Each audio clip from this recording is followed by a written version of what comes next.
வணக்கம் பவித்ரா. வடகிழக்கு பருவமழை ஆரம்பித்துள்ள நிலையில் திருநெல்வேலி மாவட்டம் முழுவதும் கடந்த ஒரு வாரமாகவே பரவலாக மழை பெய்து வருகிறது.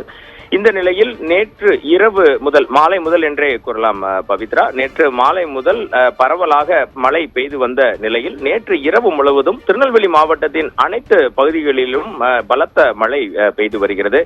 இந்த மழையின் காரணமாக திருநெல்வேலி மாவட்டத்தில் உள்ள அனைத்து விதமான பள்ளிகளுக்கும் இன்று ஒரு நாள் விடுமுறை அளித்து திருநெல்வேலி மாவட்ட ஆட்சித்தலைவர் கார்த்திகேயன் தற்பொழுது உத்தரவினை பிறப்பித்துள்ளார். கல்லூரிகளுக்கும் பல்கலைக்கழகங்களுக்கும் இந்த விடுமுறை பொருந்தாது. பள்ளிகளுக்கு மட்டும் இன்று ஒரு நாள் அனைத்து வகை பள்ளிகளுக்கும் விடுமுறை அளித்து உத்தரவிட்டிருக்கிறார். மாவட்டத்தின் பல்வேறு பகுதிகளில் தொடர்ந்து பெய்து வரும் மழையினால் இன்று காலை வரை 2 நாட்களில் பாபநாசம் அணையின் நீர்மட்டம் 4 அடி உயர்ந்துள்ளது. மணிமுத்தாறு அணையின் நீர்மட்டம் 3 அடி உயர்ந்துள்ளது.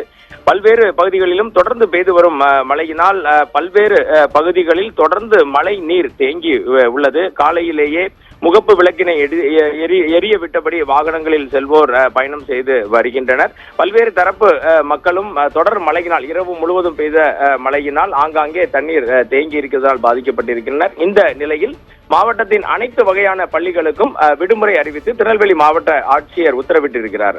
பவித்ரா.